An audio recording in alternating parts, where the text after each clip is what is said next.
पार्वती ने पुनः विनम्रता पूर्वक पूछा, नाथ, जो पुरुष शिवलिंग की स्थापना करना चाहता है उसे कौन कौन से शुद्ध कर्म पहले करने चाहिए?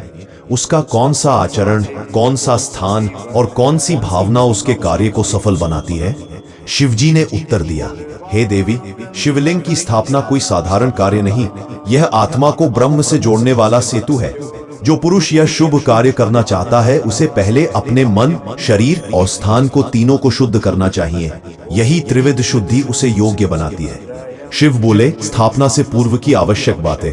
स्थान की शुद्धि, वह भूमि जहाँ शिवलिंग स्थापित होनी है वह नित्य जल से सींची जाए, वहाँ तुलसी, बिल्व और कुश की उपस्थिति हो, वायव्य कोण में अग्नि न हो, दक्षिण दिशा में श्मशान या अपवित्र वस्तुएं न हो। देह की शुद्धि, संयमित आहार, ब्रह्मचर्य, सत्य वचन और अहिंसा का पालन करे।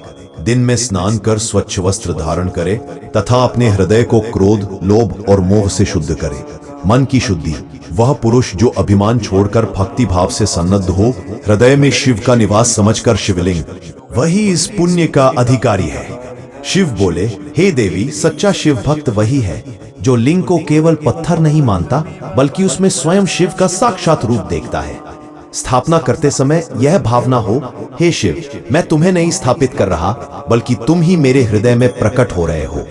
लिंग स्थापना का शुभ मुहूर्त सोमवार, त्रयोदशी, महाशिवरात्रि अथवा श्रावण मास में पूर्णिमा या अमावस्या को गुरु या शुक्ल पक्ष में शिव बोले। जो पुरुष विधि पूर्वक भूमि, आत्मा और देवता तीनों की शुद्धि कर मेरे लिंग को स्थापित करता है उसे ब्रह्मलोक की प्राप्ति होती है। पार्वती बोली, नाथ, अब मुझे स्थापना कर्म की महिमा का पूर्ण रूप से बोध हो गया। अब कृपा कर बताइए कि स्थापना के पश्चात पूजन कैसे करें।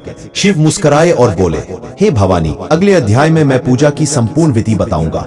अध्याय का उपसंहार, शिवलिंग की स्थापना कोई बाह्य कर्म नहीं, वह आत्मा का जागरण है। जो मन, शरीर और भूमि को त्रिपदगामिनी पवित्रता से शुद्ध करता है वही शिव का सच्चा मंदिर बनता है।